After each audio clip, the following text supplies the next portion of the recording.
মুক্ত একটি জীবন যাপন করার সুযোগ পেয়েছে।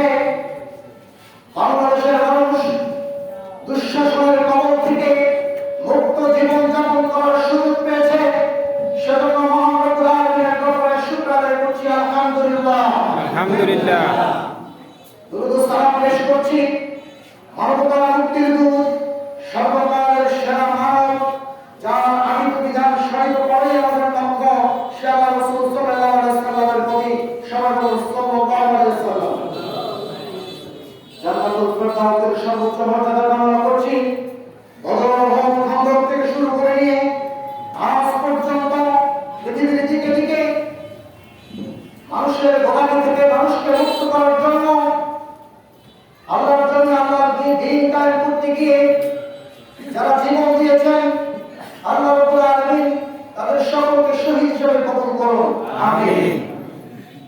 বিশেষ করে আজকে শ্রদ্ধা আমরা স্মরণ করছি, আজকে 2024 সালে যে অকুতোভয় সৈনিকরা, ছাত্র, যুবক, শ্রমিক জনতা অতীতের রক্ত চক্ষু উপেক্ষা করে স্বৈরাচারের দুঃশাসনের কোনো পরোয়া না করে, জেল জুলুম নির্যাতনের ভয় না করে, জেল জুলুম নির্যাতনের ভয়ে ভীত না হয়ে, যারা অতীতের বুলেটের সামনে দাঁড়িয়ে যারা মৌচাকে জীবন দিতে প্রস্তুত হয়ে গিয়েছিল, জীবন দিয়ে আমাদেরকে মুক্ত করে দিয়েছে, এ দেশকে মুক্ত করেছে দুঃশাসনের কবল থেকে, দুর্নীতির কবল থেকে, দুর্নীতির সয়লাব যারা করে ফেলেছিল, যে লুটেরাদের হাত থেকে দেশকে রক্ষা করার জন্য যারা জীবন দিয়েছে, তাদের কাছে শ্রদ্ধা স্মরণ করছি।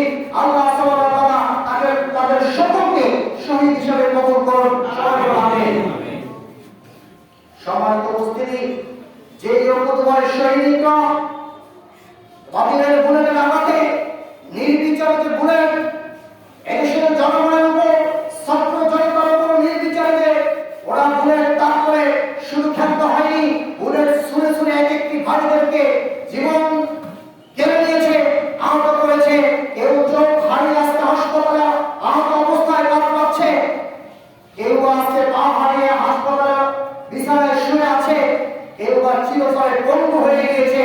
এই সকল অকুতোভয় সৈনিকরা, যোদ্ধারা, যারা দেশকে মুক্ত করার জন্য জীবনের পরোয়া করে নাই, এই আহত ভাইদের পরিপূর্ণ সুস্থতা আমরা কামনা করছি, রব্বুল আলামিনের কাছে দোয়া করছি, এই ভাইদেরকে সুস্থ করে দেন, আমাদের মাঝে রব্বুল আলামিন ফিরে দেন, আমিন। সম্মানিত উপস্থিতি, বাংলাদেশ জামায়াত ইসলামী এমন একটি প্রোগ্রাম এখানে করার সুযোগ পেয়েছে, করতেছে। আমি কৃতজ্ঞতা প্রকাশ করছি এই প্রতিষ্ঠানের সম্মানিত শিক্ষক মন্ডলী, প্রধান শিক্ষক থেকে শুরু করে ম্যানেজিং কমিটির সকলকে, যারা এই সুযোগটা আমাদের করে দিয়েছেন, সকলের প্রতি কৃতজ্ঞতা প্রকাশ করছি। কৃতজ্ঞতা প্রকাশ করছি আজকে সকল উপস্থিতি। আমি অনেক আমাদের মুরব্বীদেরকে দেখতে পাচ্ছি, একটু আগে একজন মুরব্বী আমাকে ধরে কেটে ফেলেছিলেন। আমি কৃতজ্ঞতায় নত হয়ে যাই তাদের কাছে, যারা এই 15, 16, 17 বছর আমার খোঁজ খবর নিয়েছিলেন, জিজ্ঞেস করলে ফোন করে জিজ্ঞেস করছেন, বাবা কেমন আছো, দুঃশাসন বেশি দিন থাকবে না, ভয় পেও না, তোমরা লড়াই করে যাও। এই সাহস যারা জুগিয়েছে সেই সকল মুরব্বীদের প্রতি, সকল যুবক ভাইদের প্রতি আমি কৃতজ্ঞতা প্রকাশ করছি।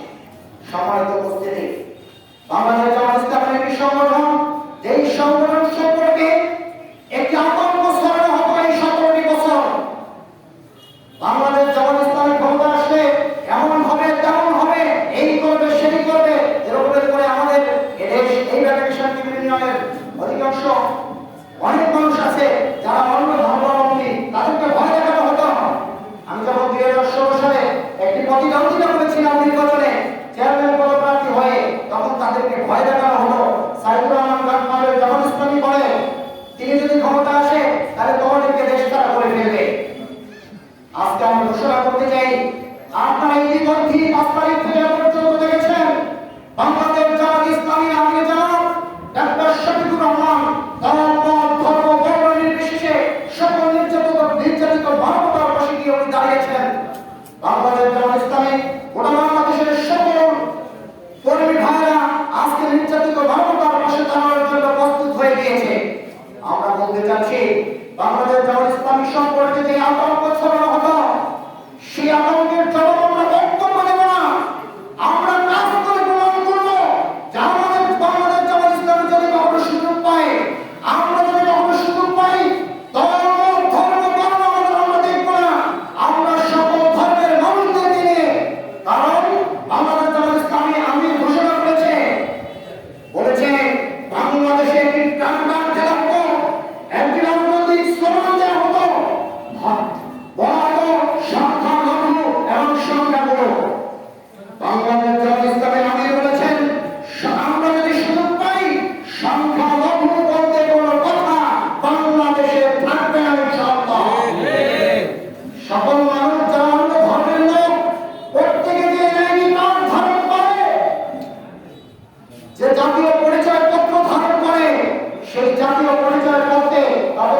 নিয়ে